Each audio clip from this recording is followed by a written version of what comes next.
Well, guys, it's an absolute pleasure. It's a Wednesday night here in Australia, getting ready for the weekend. We're in the middle of the week, so the weekend is approaching. I have got one of the most crafted musicians out there, and I'm talking to Luca Turilli. Good evening from Australia, Luca.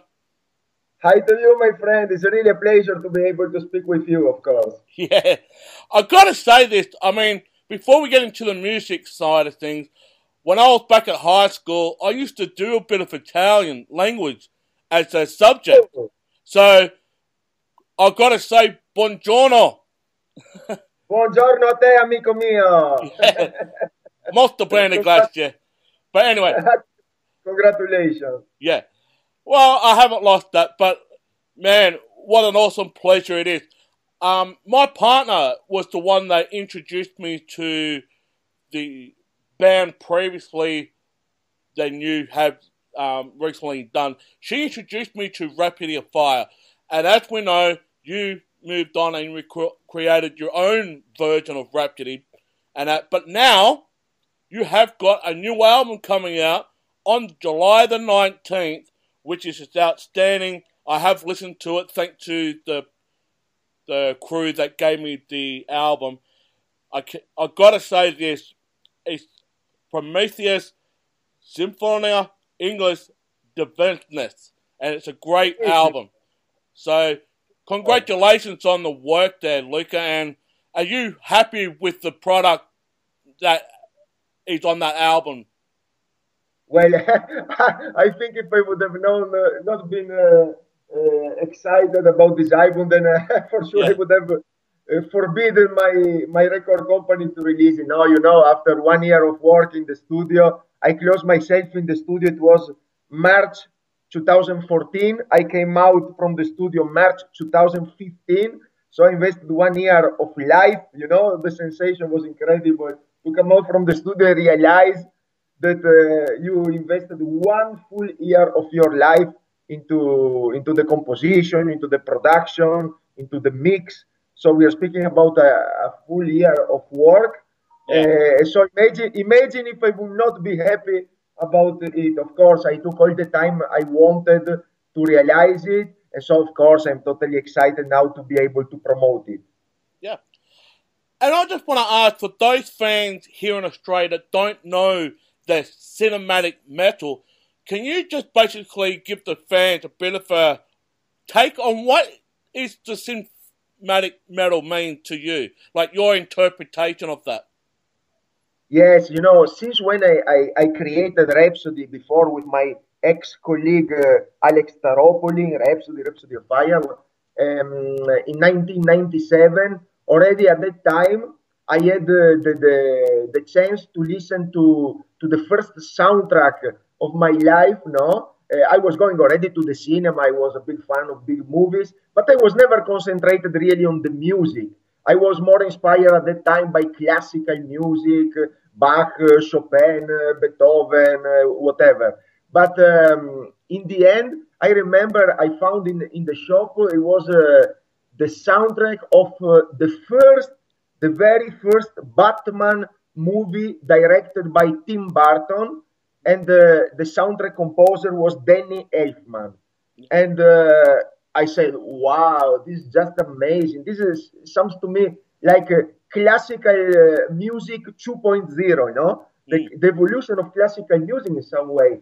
And then I came with this CD. I made listen to it we listened together to it with my partner Alex Staropoli, and we said, wow, it would just be great if instead of let's say using just the typical classical music that already many other bands were using as influence in their own metal band, we decided to go more for this direction of the soundtrack, Yeah. So we started implementing this music, and then in all the years it became the trademark of Rhapsody. And now that I have the chance to go on with my new Rhapsody band, I want even more to push in that direction. So I would define the cinematic metal as the connection between the melodic side of heavy metal connected with combined with the cinematic impact typical of the soundtrack, the sound of the soundtracks.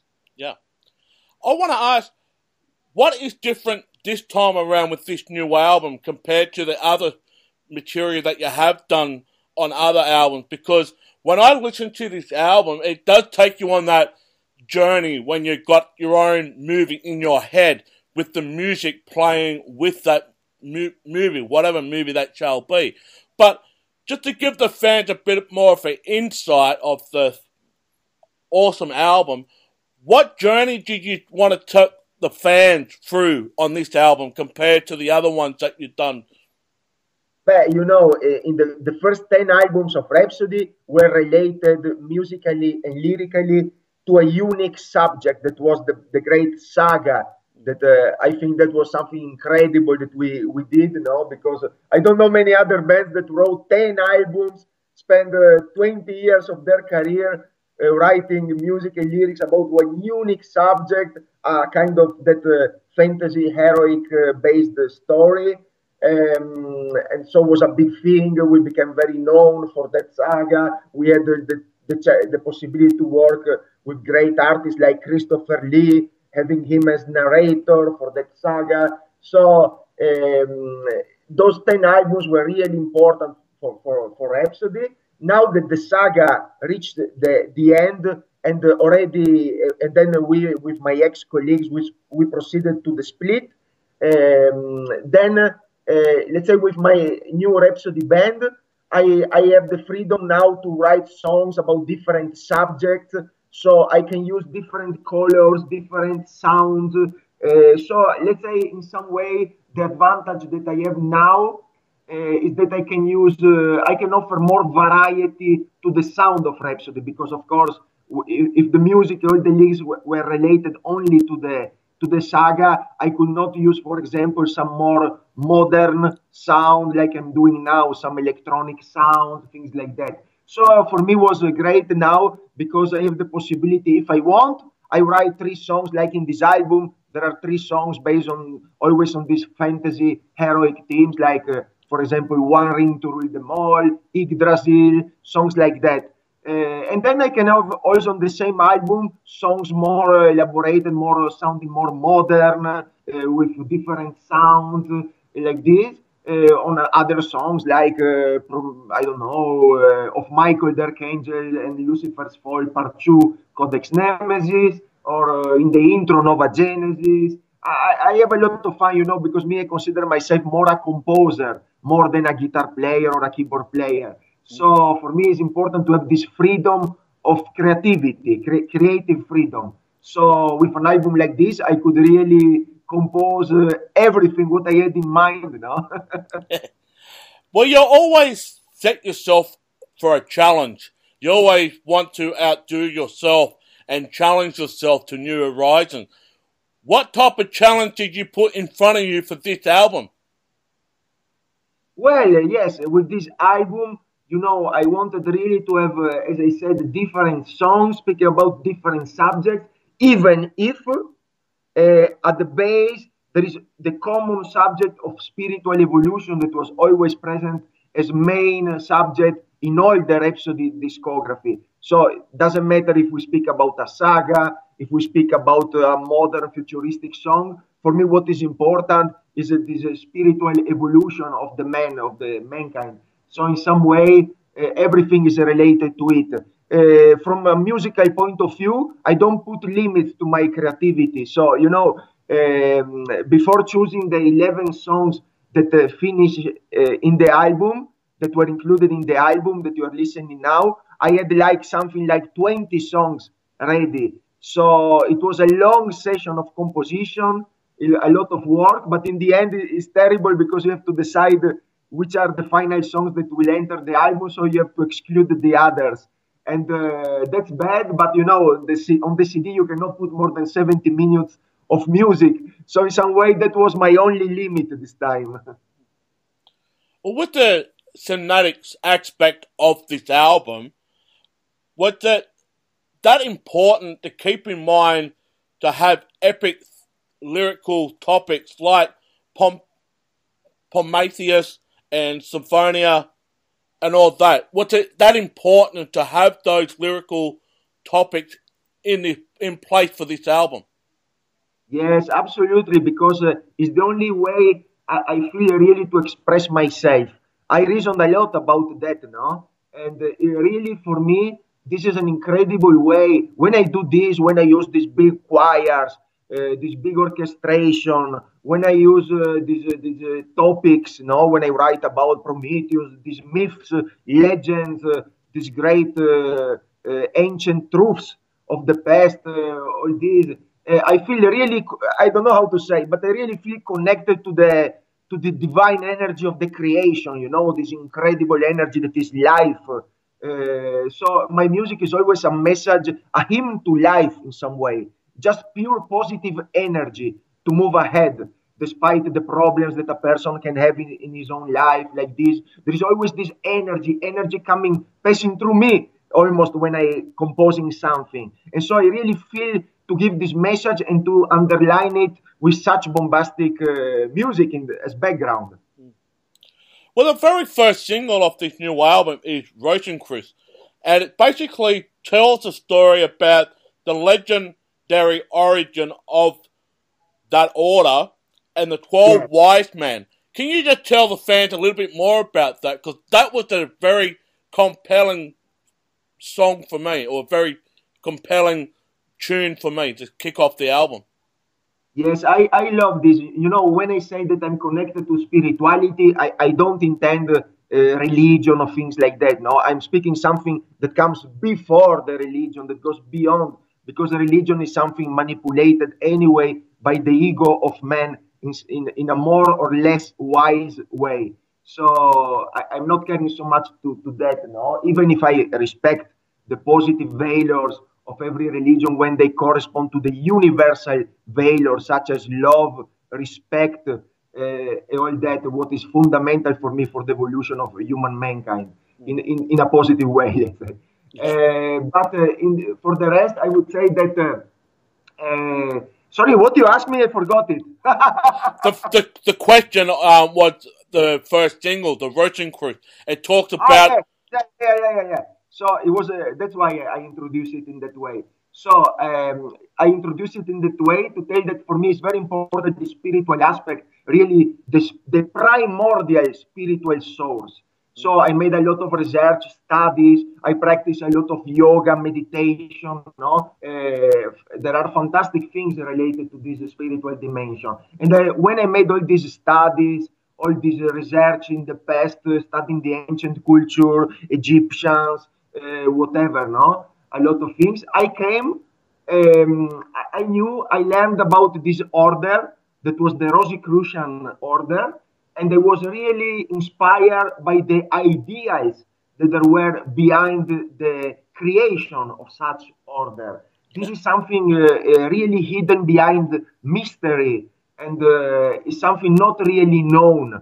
But there was a moment in Europe around, we're speaking about the 13th century, 14th, 13th century, and the society in Europe in that moment, the church, everything was very corrupted.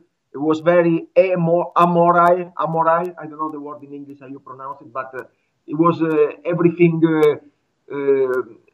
bad, everything.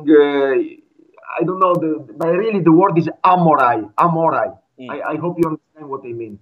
Yeah. So it was a bad situation for all Europe, and there were some people that decided to react against that situation. And so they really decided to be inspired by such valor, as I told before, by light, love, respect, things like that, to try to build a better world, a better situation for the people. And so they secretly, they met secretly, and they gave the birth to this order. And to give, while giving while creating this order, they took the best things from all the cultures. So the best things from the Egyptian culture, the best part of every religion. So I'm speaking about the most positive part, no? The most positive ideas, love, respect, all that. and so they create a disorder. And there are a lot of mysteries involved in that,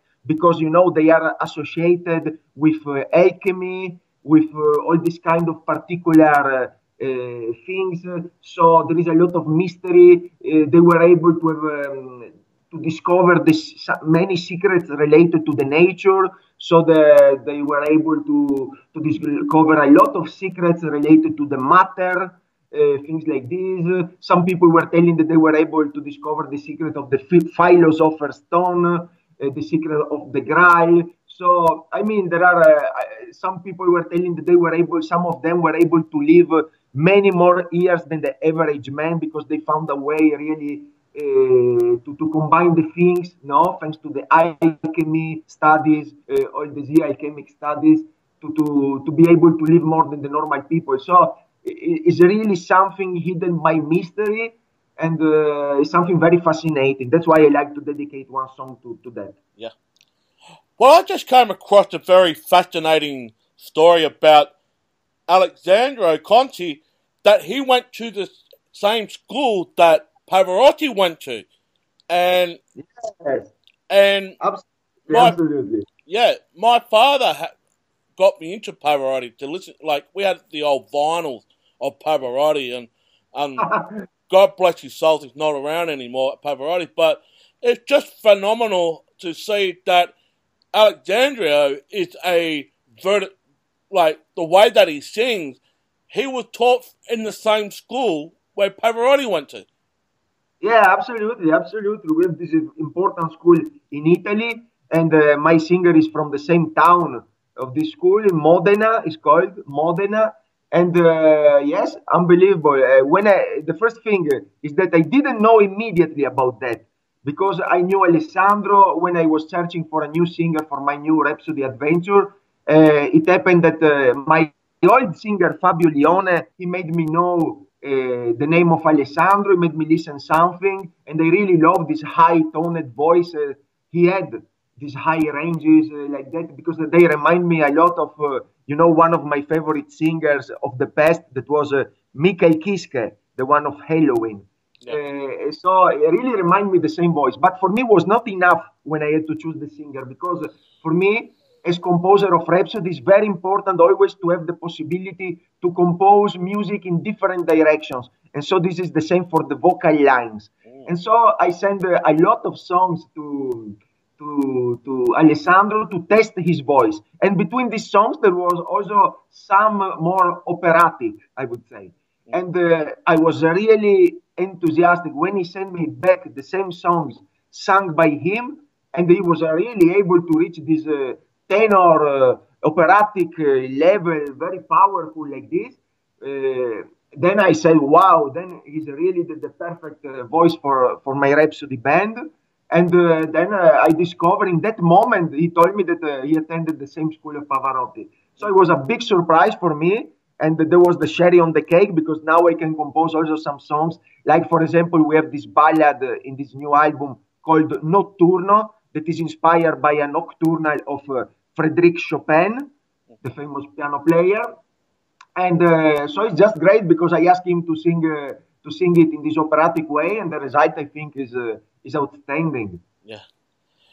Another good thing about reading about you and knowing a little bit about your history, you also composed a Lord of the Rings song, One Ring, One for All, basically. And how was that for you? I mean, you were inspired by the trilogy of the Lord of the Rings saga, but I want to hear it from you. How was that inspiring for you to be able to work on such a compelling movie like Lord of the Rings? Yeah, that was amazing.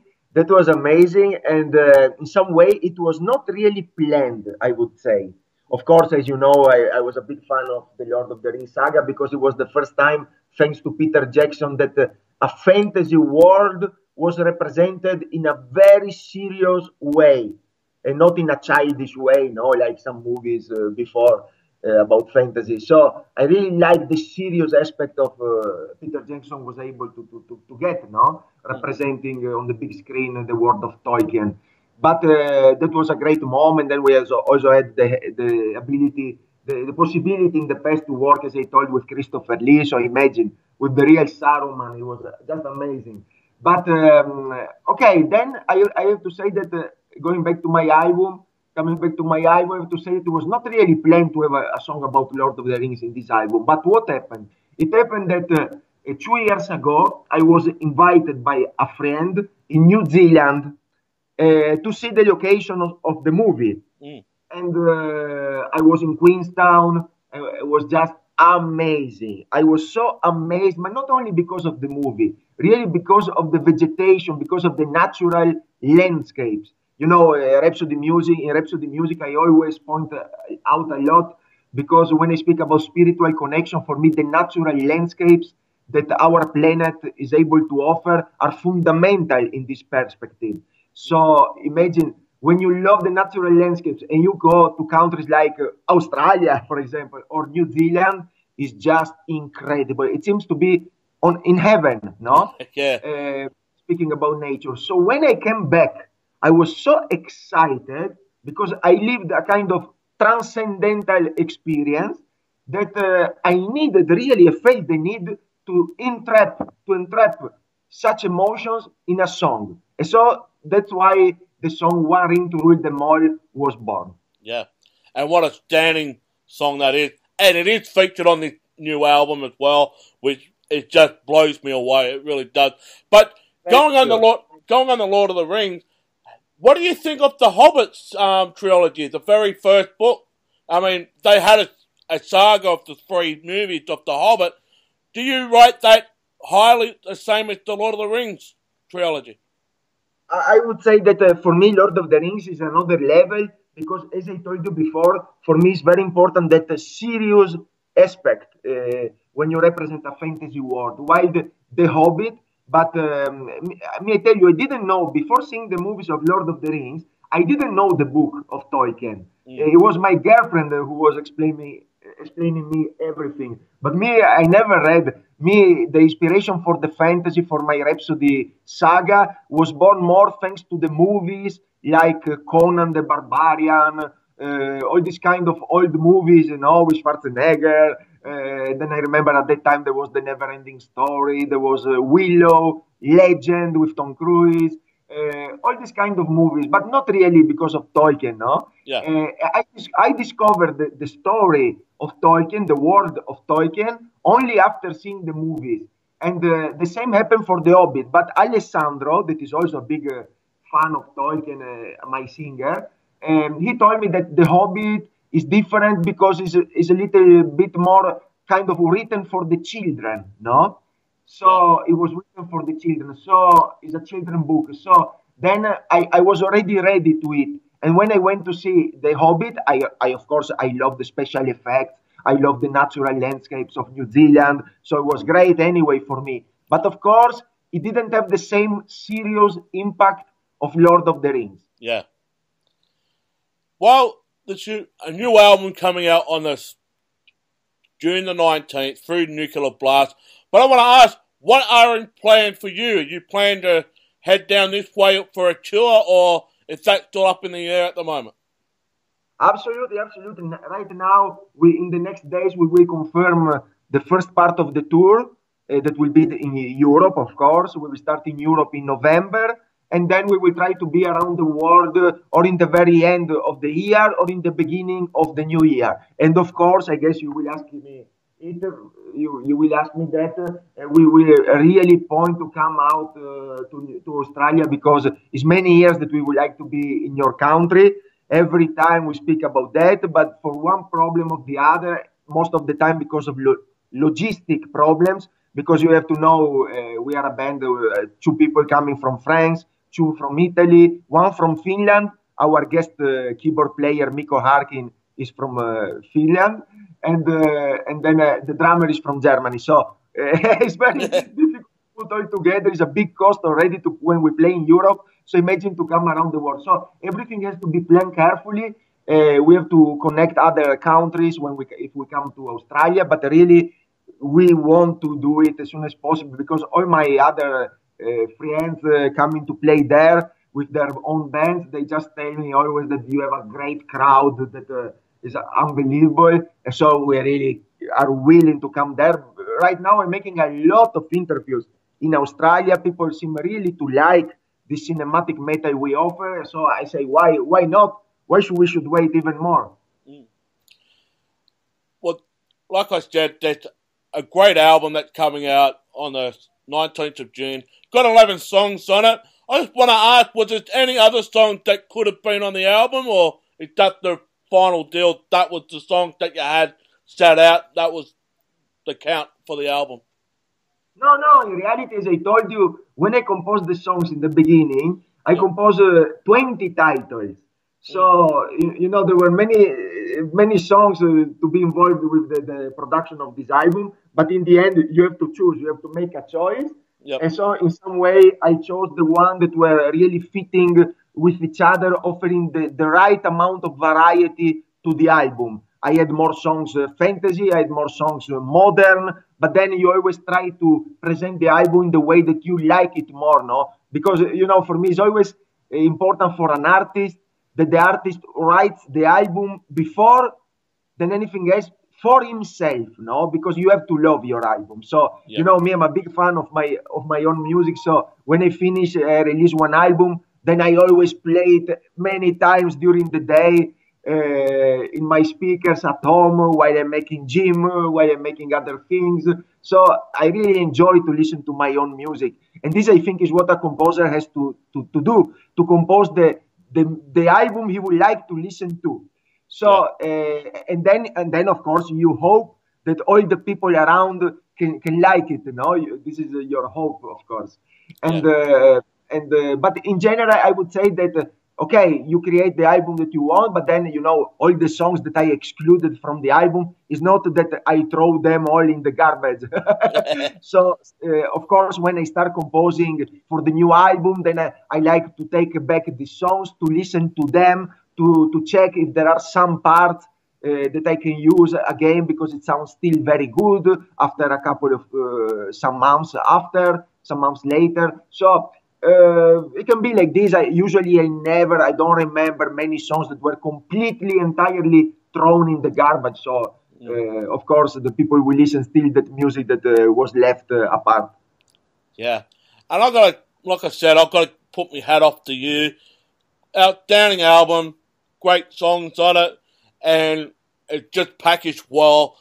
And yes, it's like a soundtrack to a movie. That's what it's all supposed to be for me. And thanks to my partner who got me onto you guys, because a couple of years ago, she was going through her music file, and here comes Luca Rhapsody, and she just passed it on to me. Said, Jamie, listen to this. And I was floored, because she's into Nightwish, she's into all that symphonic metal, and then she gives me you guys a couple of years ago to listen to, and now this new album, it's just cream of the pie for me now. It's absolutely outstanding. Thank you, my friend. That's absolutely great for me to hear, because you cannot imagine how much work I spent, how much time I invested to create all the orchestration, all the arrangement. Imagine for 20 songs, so you hear the stuff just on 10, 11 songs of the album. But imagine the work that there is behind. I remember that in this year of work, one thing is the composition, but then when you compose the songs and you decide which songs will enter the album, you have to spend the double of time to arrange and orchestrate everything. And I have to say that I'm really proud of doing that for Rhapsody, because it's the best part for me of the composition process. The moment when I have to arrange, orchestrate for each section of the orchestra. That's why this is what I love to do. Many bands that have nowadays the orchestra in their music, they just pay an external arranger for the music to arrange the music for them. But the orchestral side of the music. But for me, it's very important, because I could never do that with Rhapsody. You imagine, Rhapsody is based completely on this aspect of the music, on the soundtracks, on the things. So if I would not compose directly everything by myself, then I would feel like if I'm not composing my own music, you know what I mean? So I take a lot of time to record everything inside the computers every day. I try this, so the brass, the strings, the flutes. So in the end, when I hear a comment like yours, I'm very proud of that, and I thank you for that, because I think at least I worked for something. Yeah. Well, there you have it, fans, for this show. Luca Turilli is bringing his new album out on the 19th of June called Prometheus, Symphonia Ignis Divinus, and please get them at your record stores here in Australia. If not, go on the website. You can get some bundle packs and goodies as well. You can get some merchandise off their website. And Luca, it's an absolute pleasure, and I can't wait to talk to you again in the near future when you come down to Australia. Absolutely, my friend. It will be a pleasure. We're looking forward. I mean, I told it already. That's the best moment when you can meet face to face your fans, no? Because in the beginning, when you compose, you create this. There is this energy passing from you to the rest of the world. But then when you are on stage and you can really get back the energy that you gave me before directly from the fans, that's the second magic moment for a composer. So I'm really looking forward. Thanks for your contribution and for all the great words you used for me, for my work. And really, I love you so much, Hemi. Gracias, man. Gracias. Thank you very much for having me on our show.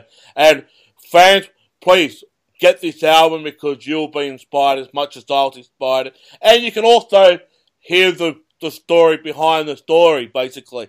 So, Luca, once again, thank you very much and have a wonderful day, and we'll look forward to catching up very shortly. Absolutely. Thank you, my friend. All the best to you. Have a nice day. Ciao. All right. Catch you later.